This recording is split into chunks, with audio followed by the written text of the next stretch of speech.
How big can I get my heart to be? Thought Media Network proudly presents How much love can I get flowing out of me? The Real Talk Sisters. Deep, unfiltered, soulful conversations with Reverend Dr. Pjae Stanley, Reverend Kim Andrews, and Reverend Melinda Wood Allen. How big can I get my heart to be? Join us for Real Talk on Real Issues, Tuesdays, 2 p.m. Central, 1 o'clock Mountain. And now, let's join the Real Talk Sisters. How big can I get my heart to be? Hello. Howdy. All the Whoville are here today. Say what? I said all the Who's in Whoville are here. Well, Still my favorite Christmas show. Oh, and the one with who's the one that we like that gets the Grinch? Carrie. I love that. Jim Carrey. No, the original cartoon. Favorite. The original cartoon is my favorite. Well, Yeah. I just love the one with Jim Carrey. It's just so crazy. But I was reading a thing once, and we'll come back to that in a second about Jim Carrey. But my name is Reverend Pjae Stanley, and this is Real Talk Sisters. Thank you so much. Yes, it is.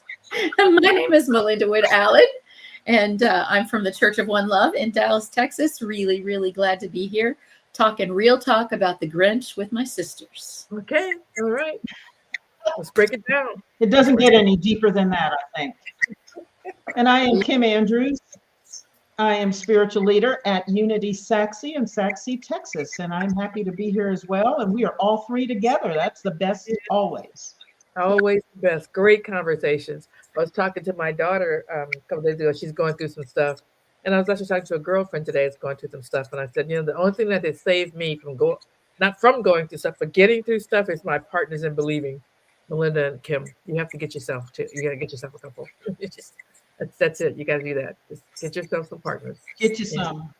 Get you some. Go to Sam. If you can't get you some, Club, Costco, wherever they sell them. I don't know.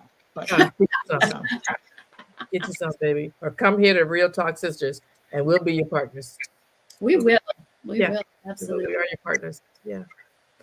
So today we are talking about. We are still working through the 4 agreements, and we are on agreement number 3. Don't make assumptions. Egads. What else is there?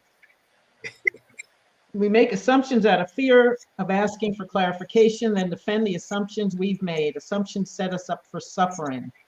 Yes. You. I can second that emotion. Yeah. So you can take that down, Zoe, and we'll start talking a little bit about that. Yeah. So assumptions essentially means I don't have very much information at all, and I'm going to make up a story, and I'm going to believe it. And then I'm going to act from my belief about the story that I just made up based on almost no information at all. That is what emotions are. Yeah. And sometimes no information. We just come out of the gate. Well, yep. We do it. There's a I can't think of his name. The black movie star. He's a snakes on a plane and just all this crazy stuff. He makes like more movies than anybody in Hollywood. And I can't think of what his name is, but anyway, he was in a particular show, and he said, I love it when he talked about assumptions. He said, assumptions make an ass out of you and umption. And an umption. I like it. So Samuel Jackson, is that who you're talking about? Well, Samuel L. That's what it is. Samuel L. Yeah. So assumptions just make an ass out of you and umption. No, stop doing that. I remember the first time I ever saw a lot of umption over there. All that phrase was when I went to see the Bad News Bears at the Saturday double feature that my brother and sister and I used to go to. We'd pay 50 cents for a movie. Love it. Get $1, pay 50 cents for the movie, and with the other 50 cents, get a drink and a popcorn and a pickle. Oh my God. Right? That's how old I am. But remember on the Bad News Bears, writing ass, you, me, and my first thought was, I'm telling my mother they said ass on this movie. And here I am saying ass right out. Right out and loud on the radio for everybody to hear. You know, just but it's just it's one of the things, the biggest things for me. And there's a lot of things about assumptions, but part of what I found is that people will make assumptions because they don't want to look stupid, and so we say assumptions because we make assumptions because we don't want to ask for clarification about something. You were talking, Kim, about your class and the difference between some sides of mind people and unity people. If you aren't open to asking questions, you'll sit there either feeling stupid or thinking that they're making you feel stupid, whatever it is, because if you don't ask questions get clarity about, then you don't even find that actually we're pretty well talking about the same thing, which is using different words. Or assuming that they know something that you don't. No, exactly. Or assuming that you disagree when you have to clarify. Yeah. And so there's a lot of assumptions have to do with how you actually feel about yourself. And actually what was going on is that everybody in the class felt the same way. Yes. We have imposter syndrome. Mm-hmm. Yeah. And that's that's a shared, like a collective ego assumption that we go into situations with this often into new situations with an assumption that everybody here knows something that I don't know. Yes. Everybody here they're all together. They've got it all together, or they're all friends with each other, or they're whatever. And I'm an odd man out. That is a collective. That is something that we pull from the collective, I guess, because it's so much a part of what we do. It really is. And a good example of that, I was an Army brat, and I'm an introvert, essentially. I know I don't stop talking once I start, but it takes me a while to start talking. And moving schools every year or 2 years, I went to 9 schools in 11 years. Yeah. So being the new kid in school, wow. all the time. And it wasn't so bad when you were a new kid in the school where everybody else was military, so they were new kids too. But a lot of times we lived in housing that was off post. Mm-hmm. So that you might be in a community of people who've lived together their whole life, who've been together since kindergarten. Yes. You are truly the interloper when you get there in 8th or 9th grade. I felt very jealous of those people. Over and over and over again, the way I approached, I would sit in my desk and I would think, please somebody be my friend. Please somebody be my friend. I just need somebody, please be my friend. And then make the assumption, well, no one's talking to me, so they don't like me. Yes. They think I'm weird. They think I'm funny looking. They think I'm not worth their time. They think, all these stories that I was making up in my head. And usually by about the end of a school year, or maybe by Christmas, I would finally find a friend after eating lunch by myself for 5 months, I'd finally find a friend. And I would say, how come you didn't talk to me before? And they would say, everyone thought you were stuck up. Stuck up? The opposite of what I was. But what they were assuming, she's not saying a word to anybody. She must think she's really something. Isn't that something? And we were operating on these assumptions that were so complete. They weren't even based on the tiniest bit of truth. They were absolutely the opposite of what was actually going on. Yeah. And yet, and I know that I shared with you, I was raised the same way. I was an Army brat and moved around, to a school, and I loved it. I loved not having to face the same teacher. Like I could start new and have a fresh, record. And nobody really know, any things that I had done. And so I really loved it. And I made the assumption that my siblings loved it too. Mm. And I would tell stories, even as a grown-up, about how much we all loved traveling and going to different places until, I don't know, a few years back, I had to be in my 40s, maybe older. And my baby sister, Essie, Kim, she just stood, she goes, I am sick of you telling that story. That is only true for you. What? I never questioned that.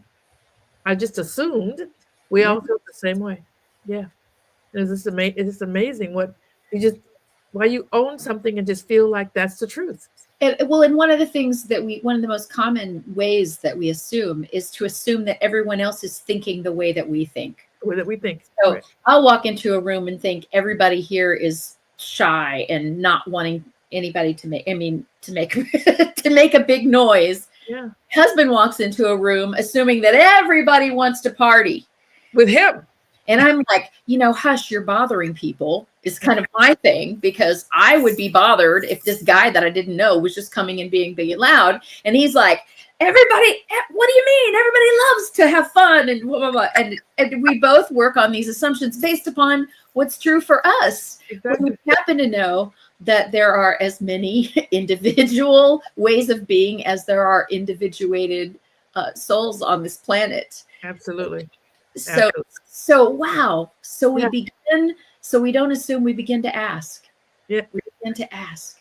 And I'm gonna come. You're sitting there kind of quietly, so I'm not gonna make a little point. Just have you say something, but I'll come back to this later. What are your thoughts? Because you're the quiet one. So. I think it's making assumptions is part of the human condition, because we have these active brains that are always calculating and analyzing, and our subconscious is in the mix, and we're not aware of what's happening with the subconscious. At the same time, the reptilian brain is paying attention to all the thoughts going on in our heads, and so it's looking to protect us. And I think that's where the assumptions are taking us, trying to protect us from something. Oh, yeah. And we pay attention to it. So I think we talk so much about self-awareness. I think we're all going to make assumptions, but I think we have to be aware when we have thoughts. Is this true, or am I spiraling somewhere and making stuff up, and it's not really true? And so there are times I have to stop myself and say, what am I basing this on? Yeah. And where am I going with this? Or should I just throw that thought out and really use my discernment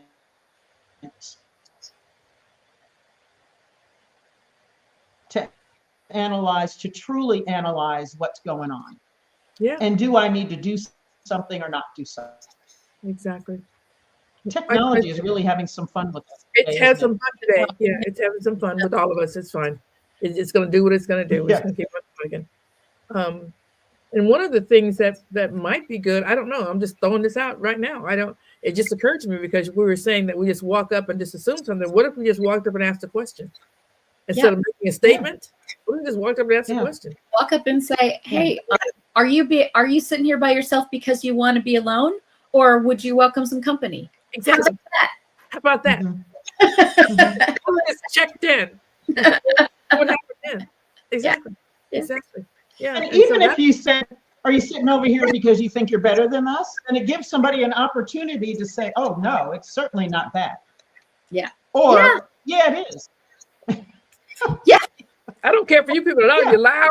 I do think I'm better than you are. So, yeah. There's nothing for us to discuss. But at least you have the truth, right? You could ask a question, and then you don't have to make assumptions. You don't have to spiral down. Yeah. So And then the whole situation spirals down. Yes. Exactly. So for me, the mostly truth of me, and of course, truth is, it's not dependent, not ultimate truth, but there are some truths that are dependent on how you're feeling or whatever. But for me, I like to think that not only do I want to come up with and to talk about issues, like what's going on, we make assumptions, but also solutions, because just throwing out issues all the time, that doesn't do anything. To say, this is an issue, what can be done? What do we want to do? What will we commit to doing? Is this an issue for just me? Or is it an issue in communication for everyone? Or mostly? And that would be an assumption. If I said it was for everyone, that'd be an assumption. So, it would take some thoughtfulness, just not diving into conversations without thinking about it. What do you want to get from this conversation? I don't know. All kinds of questions you could ask yourself before you even speak.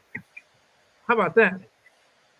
The other thing about, asking questions is, we are tribal in nature. And so anytime we stick our neck out to do something different than what the crowd is doing, there's a risk there that we're going to be thrown out of the pack.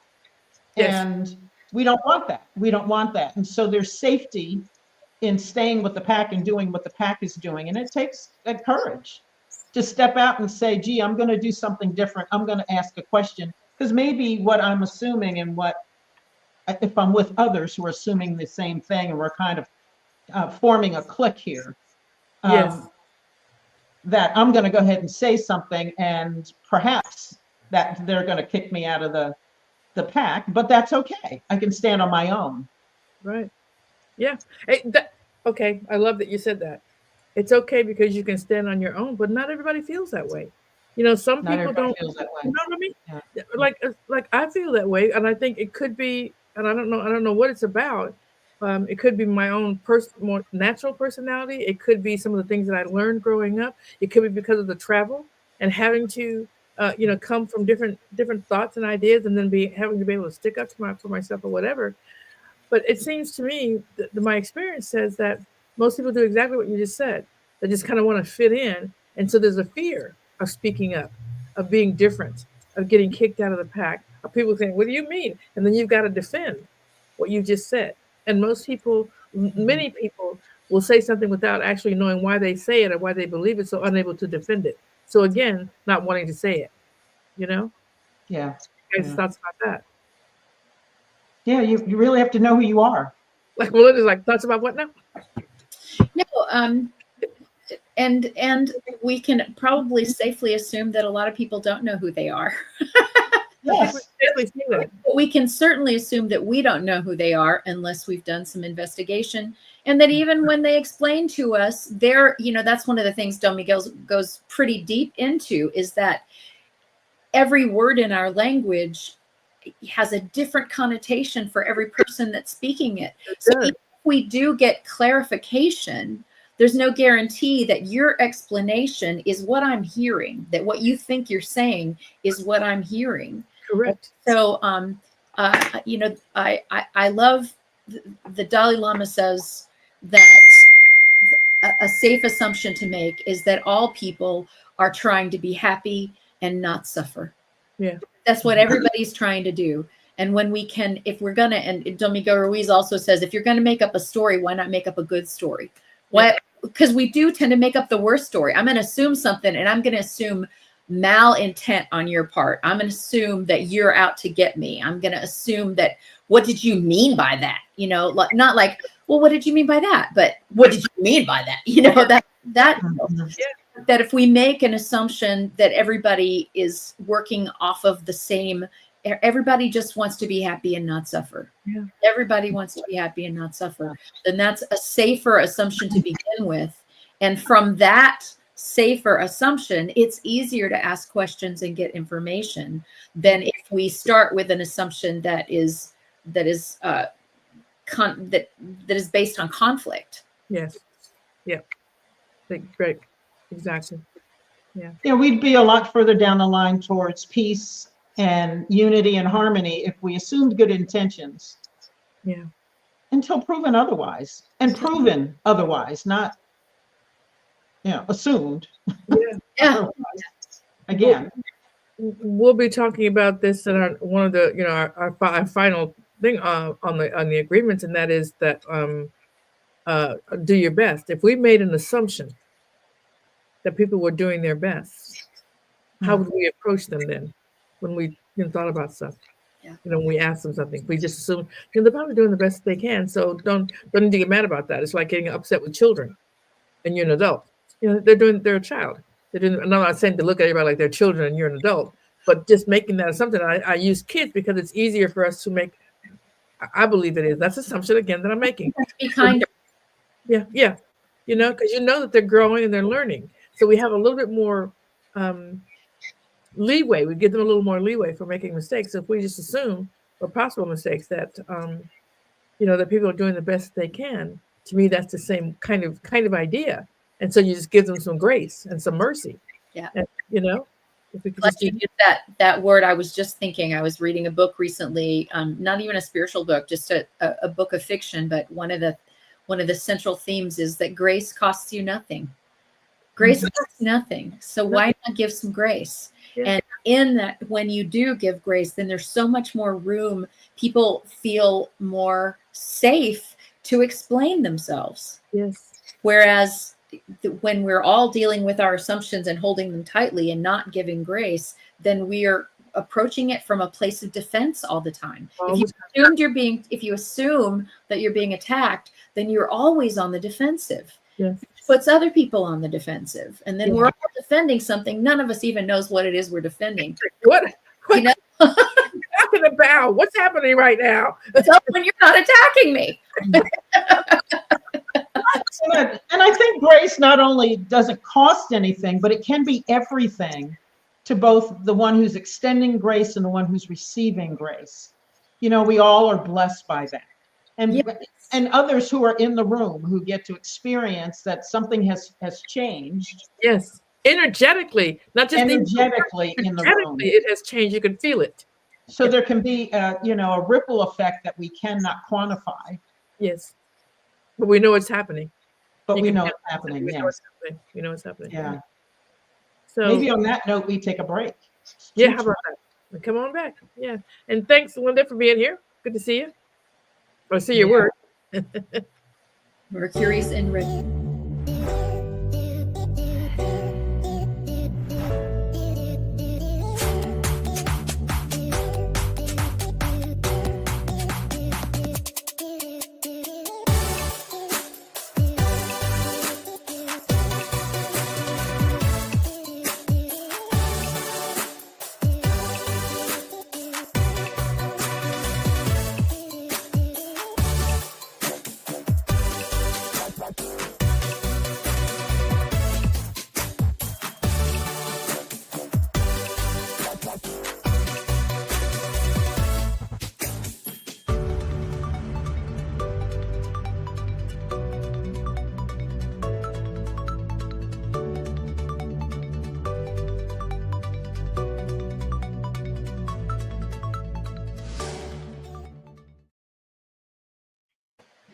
Right. And we're back, except Kim. We'll hear her voice out there the universe. So we are talking about the third agreement today. Don't make assumptions. Because this is the way our minds work. It's literally a way. If you've ever gotten one of those little tests on the internet that has like the first and the last letter of a bunch of words, and you can read the whole paragraph. Thing. Yes. Our minds are meant to fill in the blanks, and we're extremely uncomfortable if the blanks are not filled in. And so it is our nature to fill in the blanks, even if we have nothing to fill it in with. That is a great point. Yeah. So a lot of this is just about becoming aware, just becoming conscious that it is my nature to try to fill in the blanks. And just because I think it's true doesn't make it so. Yeah. I love it. Such a valid point. Love that. Yeah. So I remember. I'm just trying to think of what this. I remember the statement. I can't quite remember what I was doing. I could have been singing. You're just happy, whatever. Just walking around happy, singing. And when I'm happy, unconsciously I'm singing. I don't even realize I'm singing. I'm just, and this person. I walked up to them, or maybe she was a salesperson. I don't remember the situation, but I remember what she said. She said, "My goodness, you must think highly of yourself." Well, I don't necessarily, but clearly you do. You must think highly of yourself. Well, and what would be wrong with that? What would be wrong with it? Yeah. Precisely. But I hadn't done anything or said anything, but just sung, and there was so much intent for her with me walking around singing that it implied a number of things. Well, and that was based upon assumptions she was making, and who knows what those assumptions are? They could have been. I'd like to sing, but people tell me I can't sing, so I'm afraid to sing in front of people. It could be everybody's happier than I am. I'm the most put upon person in the world. It could be. Sure, she can sing. She's pretty. Who knows? Fill in the blank with all kinds of stuff, which is why it's best not to be insulted by what anybody does, because it is back to don't take anything personally. What about you? It's about them and not about you. Yes, It's yes. about them and not about you. I just love how these agreements come back. You know, Yeah. it work really well together. Yeah, it's about you. So, Yeah, you can almost say if you're in agreement 1, that doesn't work. See agreement 2, see agreement 3. Oh, go back to agreement number 1. Yeah. Yeah. Exactly. They have a ripple effect. Yeah. You know, it's interesting when I have people say that, something like that. I'll say, oh, as a matter of fact, I do, and so should you, as a matter of fact. Mhm. Yeah. So should you. You should think highly of You yourself. should think highly of yourself. Why not? Yeah. And I Why think not? highly of you too. Yes. Why wouldn't I? Why wouldn't I? Precisely. Yeah. Wouldn't I? And therein lies the rub, is all of the stuff that's going on in our minds, all of the whys that we've experienced or that we've made up, or our own thoughts that we've gotten caught in a loop with, and that we project onto other people. And that's what assumptions are. We have our thoughts and we're projecting them onto other people. Exactly. Exactly. Yes. And certainly we all have thoughts in our heads that we don't even know that we have, that just come from the collective, that might come from parents, sisters, other people that we admired have said something that just stuck in the back of our head somewhere. We don't even know until something occurs, and then we get insulted by it, or we so there's an assumption there because you said that because it meant, and it harkens back to something you don't even know it's even in there. But as soon as someone says something and it harkens back to something you've been told, then you're thinking, well, these people must know about that. And they're what they mean when they say that is this back here that I learned. And so I've just been insulted. When I know that I was trying to think what was the story. When I was in Waco and I was running this women's group, we're just kind of sitting there talking. And this woman was saying that she had been invited for tea at another lady's house, and they were having tea, and it was really great. She loved the place and all that kind of stuff. And she said, and then she ended it with, "I have never been so insulted in my life." And I said, "What?" Because she hadn't said anything to me that I found insulting. And I said, "Well, what was insulting about it?" And she said, "Well, she served me tea without a saucer." I swear to God, that's what she said. So clearly, I had to ask questions about that. Yeah. Said, well, You didn't just assume she was an idiot. I Right. So you I was absolutely curious about that. where did that come from? That makes me I was curious. Why would it be insulting to not Yes. receive a saucer? Correct. Yes, and I She might have been assuming that you don't spill and that you didn't need a saucer. Who You, knows? Exactly. And she said to me, she said, well, her mother told her that good manners, required that when you serve people tea, you served it in a cup with a saucer. And I said, okay, well, what would happen if she was raised with mugs? She never. What would happen then? Would it be insulting then? There's that. I mean, so I just started asking questions because it was such an interesting. her response to that? Did She just said she did her little, the whole dog hearing something high in the ear thing. Oh. Yeah, exactly. No It was- saucers. Yeah, it was nothing she'd ever thought about, because the reason why I said it was because she had such a great time and wonderful things to say about this person up until that point. And then the whole saucer thing, which to me was like, if I have a cup and a saucer and the saucer broke, I'm just going to serve the cup. I'm not going to not serve you tea. Right. Yeah. So it's just so interesting. Again, the things that are in our heads that we don't even know. And I think that this is part of what our partners in believing. You guys did this for me. I will not forget it. Because you do it for me all the time. When you question my conclusions, you question my conclusions. Like, what makes you think that? Because this is what I know. This is what I know to be true about you. And you make me think, oh, that is true. So then if that's true, this other thing cannot be true. Or it's ameliorated, or it's lessened, or any number of things. Yeah. And back to questioning, why is that true for you? So it's a beautiful way to let go of assumptions, but we have Becomes important another in not making assumptions. Exactly. You don't have to do it all by yourself. You don't. You can ask for help. And you can. I'm assuming that this is what's happening, and I know I'm making an assumption. Help me. Give me some more. Give me another point of view. Give me another point of view. Right. Exactly. I just need another point of view. And sometimes, even if you don't know, but you don't know that you're making an assumption because you just said it your whole life, you're just repeating something you've been saying. As partners in believing and knowing who your partners are, we get to ask those questions. What do you mean? And just in a loving way. What do you mean? And just get them to talk about what they're saying. And I say, I don't know what the fuck I mean. I don't know what you said about it. I don't know. I don't know where that's coming from. Yeah. I may have made that up out of whole cloth. Imagine. I can let that go now because I don't have any. It just has no reference in truth. Does it have? I mean, just okay then. Let me let that go.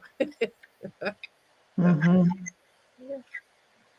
But part of that, because we have the kind of relationship we have with, the three of us, we know that we do our own work. We know that the others in the other two of us also does their own work, and that we are all self-aware, and we're also in a place in our lives where we do stand on our own, and we are able to be fully in deep, committed relationships, deep friendships. And so we're okay with asking the hard questions.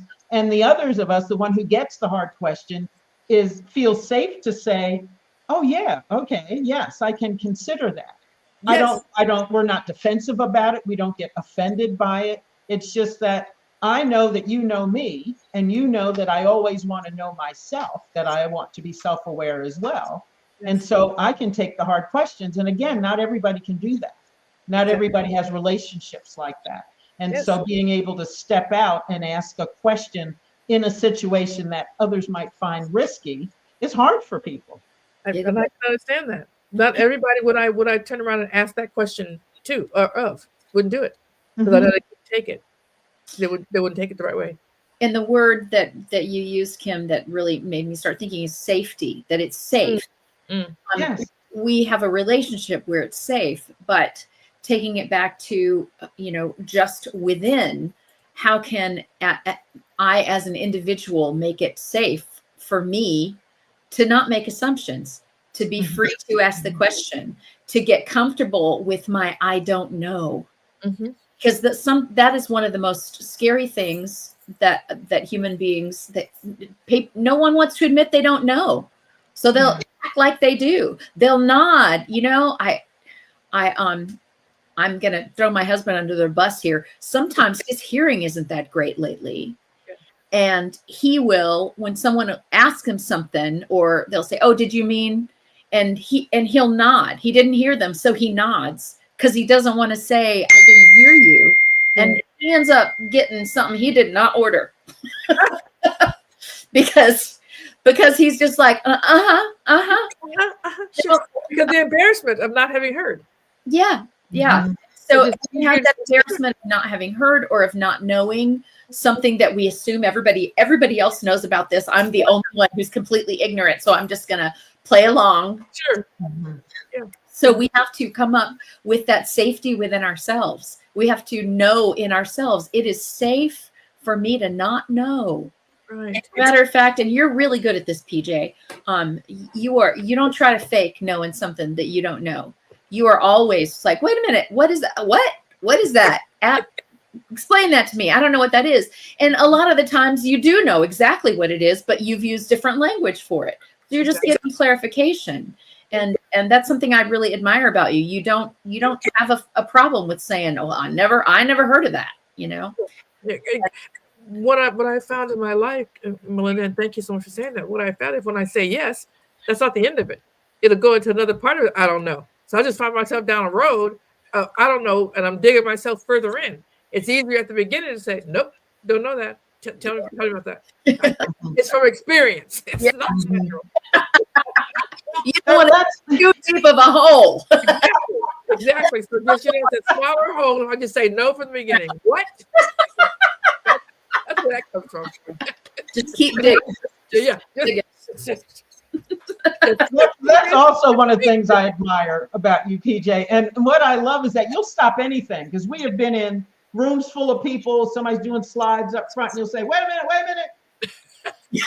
That word you just used, and stop the whole presentation. I love it. I love it. I love it. Where what I do is I write stuff down and I go look it up. I'll Google it or something like that. I'm looking it up and something, but I love that you will just raise your hand or just raise your voice and say, "Well, you got to back up. You got to back up, because I don't know what the heck you're saying." Yeah. Yeah. What was that?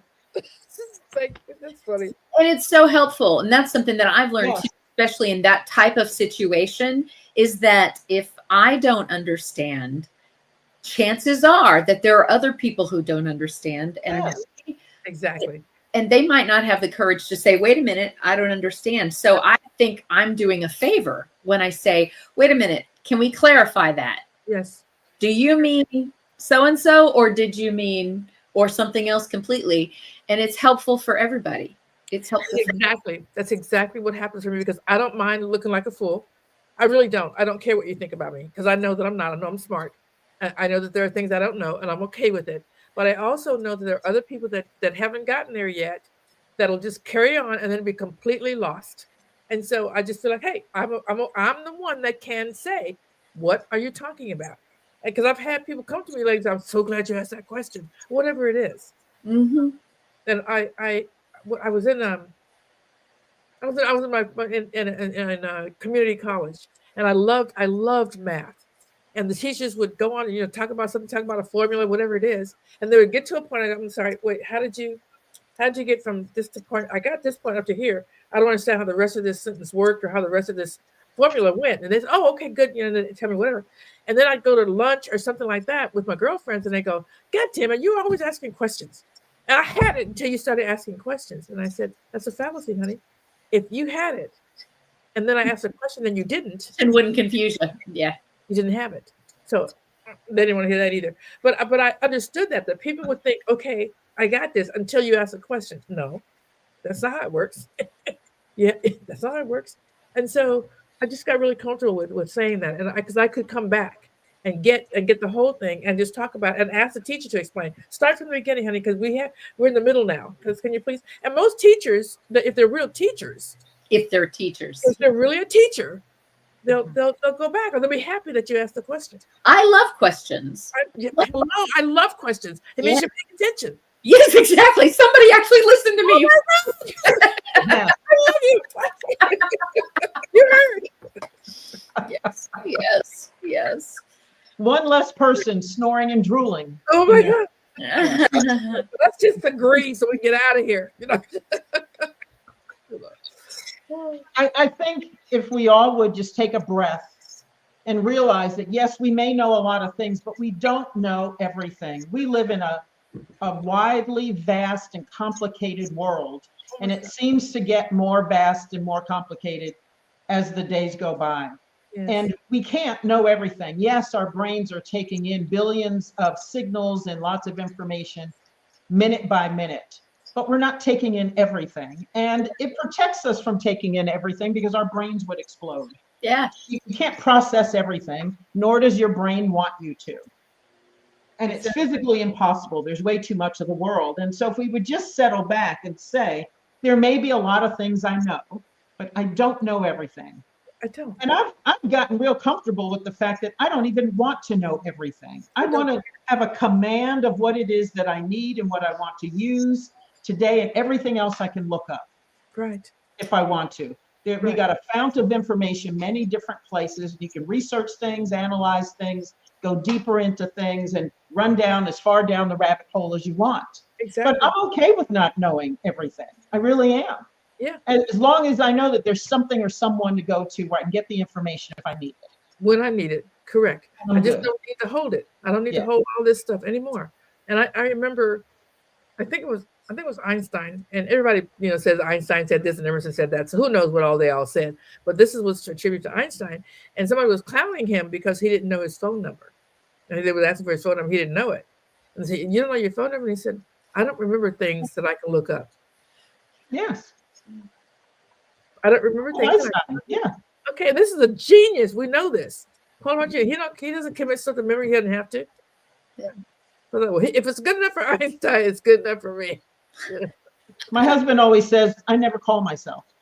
That's what I was thinking. It's like, yeah, that's the number you would call the least. Okay, exactly. You had home phones and you would call home from other place. That was one thing. Like I know my husband's number, but people, it always takes me a second. Wait a minute. Is that his number? Mine?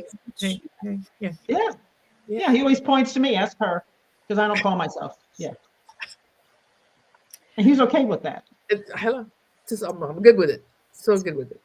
All right. Is it time for another break already? Time for another break. We'll talk some more when we get back. All right. New Thought Media Network is on the rise. We're looking to grow with you. Do you have technical media experience or perhaps a desire to learn?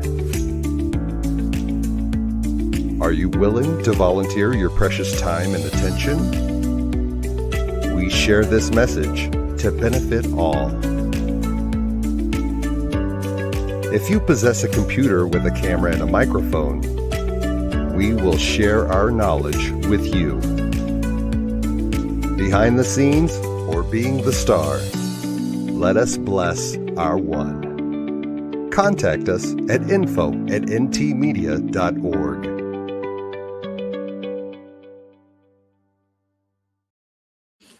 And we're back. Yeah. So I was thinking about, based upon or complimenting what you were talking about, Kim, before the break, that a very, very important tool that we can carry with us at all times is just this sentence: I could be wrong. No. I could be wrong. Because we do make assumptions. We're going to make assumptions. We're going to make unconscious assumptions. We're going to make 17 assumptions at the same time in the same situation. Too much for us to parse out. But if we keep this idea in mind, and I could be wrong about that. Yeah. You know, he's talking to me this way because he thinks I could be wrong about that. We're wrong about that. That person, you know, we talked last week about my husband and the people, you know, driving. Oh, you must be a lot more important than I am when they pass them, you know, to try to get in front of him. It's like, well, you know, I could be wrong. Could be wrong. Completely wrong. That woman is doing that because she thinks, or he says this because he's this kind of person. I could be wrong. I could be wrong. And if we can hold that, oh man, it's one of the most helpful things in the world, because when we believe we are right, we are dangerous. Yes, I agree. Dangerous when we believe we're right. Yeah. And if we want to truly go through the world not causing harm, being truly harmless, then this idea of, I'm going to have a thought about things, and I could be wrong about that. Yeah. So I'm open to new information. I'm open to new information. Yeah, I completely agree with that. Yeah. I'm open to new information. Yes. Yeah. And there are times when I've realized I was wrong about something, got new information, then I said, oh, that's good to know. Yeah. Good to know. Yeah. Yeah. There are times when I realized I was wrong, got new information, and had to go, oh, excuse me. I really need to apologize for my behavior, which was based on an assumption, which I've since found out is not true. It's a lot easier to carry in my mind, I could be wrong, and not get defensive in the first place, than it is to have to go back and apologize for acting upon assumptions that I made that were not correct. Exactly. Yeah. Yeah. And anytime we're on the defense or offense, we are squirreling away our energy on something we don't need to use it for. We don't. Yeah, we really don't. Yeah. Yeah. Or just this thought, well, I don't know that. You don't know that. Yeah. He's doing, you don't know that. I don't know. You don't know that. What else could this be? That's a question that I ask myself when I'm looking at something. Yeah. What else could this be? That's it. What else could this be? Good one. Tool. Yeah. I like it. What else could this be? What else I could be wrong. You don't know that. What else could this be? What else could this be? I'm open to new information. Yeah. Yeah. Yeah. Yeah. Tell me more. Yeah. Yes. Tell me more. Tell me more. Tell me more. What do you base that conclusion? Yes. How do you base that? Yeah. Where'd you get that? How do you know that to be true? Just how do you know that? What is Really what important to ask myself that question. yes. What do I you? don't And know I, that to be you know, true. What are you basing that on, Melinda? Oh, years of self-doubt and whatever. exactly. Years of defensiveness, self-doubt. Yeah. Compromising myself in relationships. Yeah, all that. All that, all that. Mhm. We've all come to new thought from a different background. So there's Yeah. got to be a lot of assumptions from that background that is with us. Has to be. We didn't just step in there and just let it all fall. We don't know what all it is until something comes up and it grinds on us. And wait, hang on, why does that bother me? So this idea of when I was talking with you earlier about the name of the little short little thing I'm going to write, just an instruction manual, and my saying, "What the fuck do you want from me?" That actually causes a little burden on my heart because I'm talking like I'm talking about God. I'm asking God, and so it feels a little like disrespectful. However, I want it to be a close and personal relationship. And I don't want anything to be in between that relationship, whether it's the words that I use, because if I have a close friend, I could ask that question. What are you talking about? What do you want from me? And I could ask that question. And so I don't want anything to be out of bounds for me to talk to God about. Because really, aren't we talking to our higher self anyway? Mm. So what would be out of bounds? What would be out of bounds? So that's part of it for me is when I look at those kinds of things and think about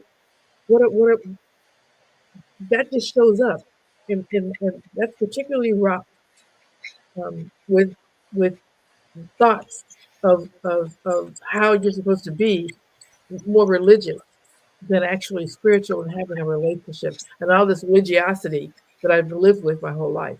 Just trying to let each one of those go. And it's a whole bunch. It's a whole bunch. And I don't know what they are until they come up. Yeah. You said something that the phrase you used, grinds against you. You notice when it grinds against you. Right. That's those triggers we were talking about a couple of weeks ago. If you're triggered by something, what is the assumption I'm making about this that may be absolutely false? Exactly. Because there's an assumption that you're making. Correct. Assumption that you're making. Correct. I get to do And- I get to do not. And I think usually that assumption is I'm not safe, which we've used that word a lot during this session. And I think there are a lot of people walking around feeling very unsafe in all situations. And all we really want is for people to make us safe. And really, there is no safety other than what's within us. Yes. That's what gives us safety. But you can't change the world outside of you and say, okay, all these variables have to change, or don't give me any variables. Just give me one thing and I'll feel better. Well, good luck with that. Again, we live in a vast, complicated world. Yeah, we do. And everybody is different than we are. They are. It's a beautiful song by Sarah Hickman called "The Very Thing." That it's so true of relationships. The very thing that makes you happy makes me want to fight. The very thing that makes you tired keeps me up all night. It's like we think it's going to be the one thing, but it's a different thing for everybody. Plus, when we get the one thing, then there's always another thing. There's always another thing. What I have found in relationships, particularly close and intimate relationships, that the thing that I loved about you from the beginning is the thing that pisses me off later on. It just pisses me off. And it has to do with not that the thing is pissing me off, but that I loved it because you're doing it for me, but it bugs me when you're doing it for somebody else. Ooh. And that has nothing to do with anything but me. Because when you look at it, this is who you are. You came to the table with this. And now I'm pissed off that you're using it and taking your time away from me to share this with other people. So we never said you were only going to share it with me. You can't do it.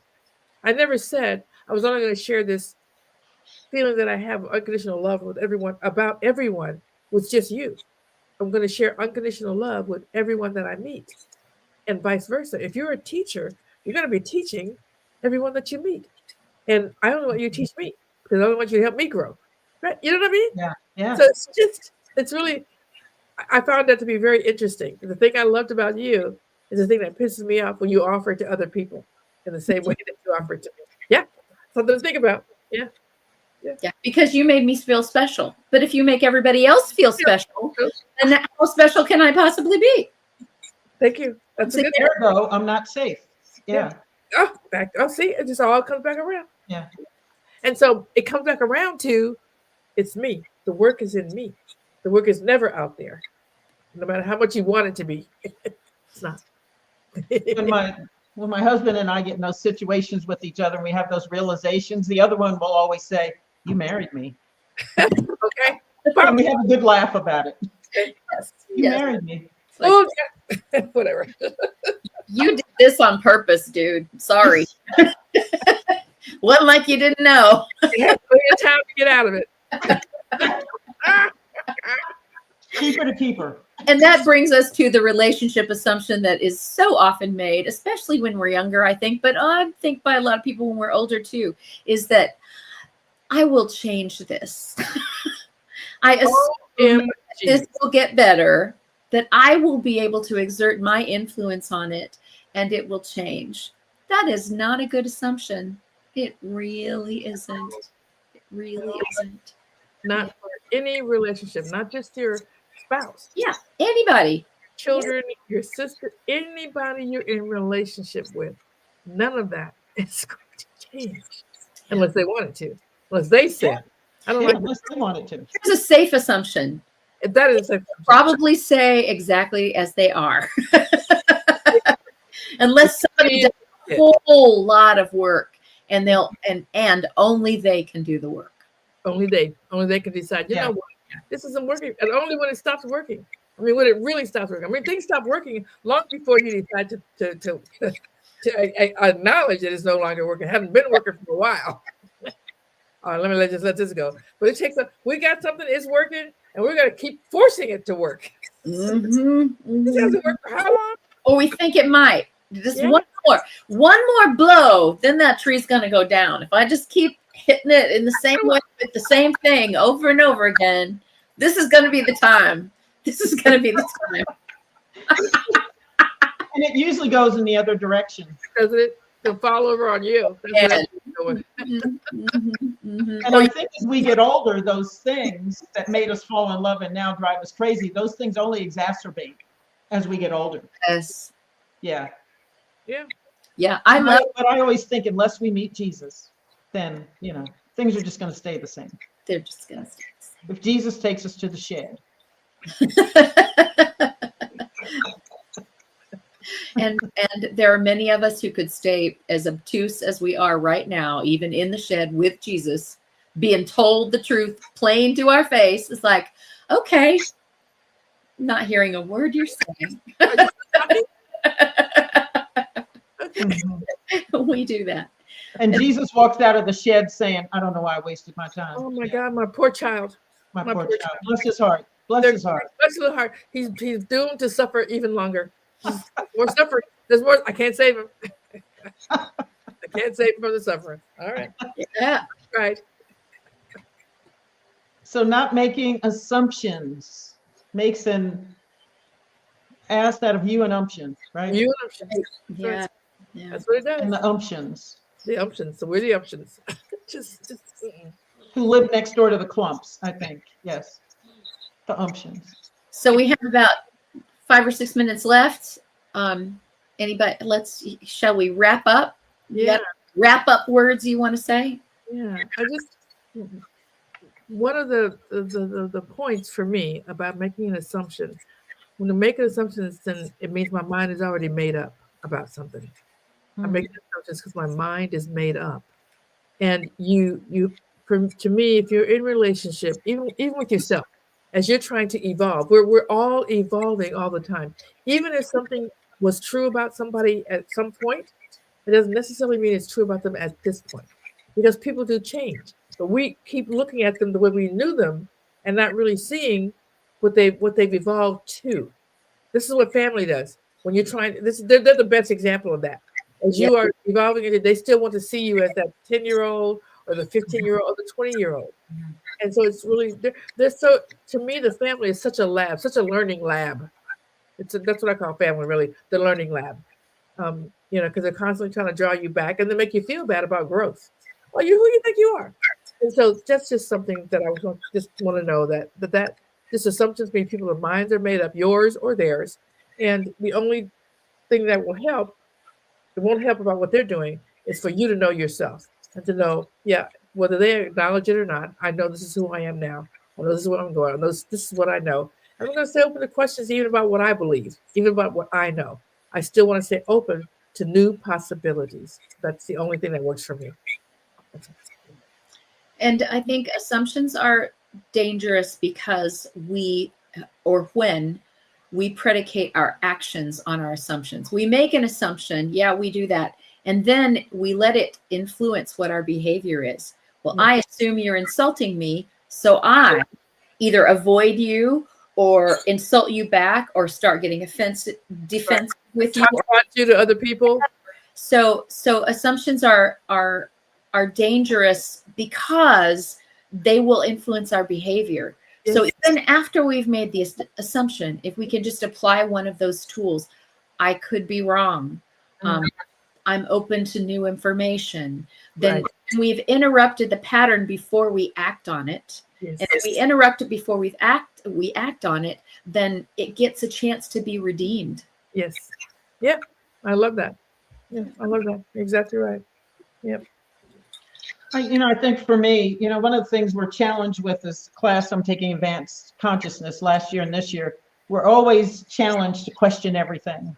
And I think if we can stay in a place of curiosity and ask questions, I thought something, where did that come from? Yes. I'm thinking this, where does that come from? Somebody might have made a statement, where perhaps did that come from? Do I want to ask them, where did it come from? Yes. What are you basing that on? And that it's not just good, but it's smart to ask questions, to delve deeper, to find where something comes from. What is the basis upon which somebody's making a statement? What is the basis upon which I'm thinking a particular thing?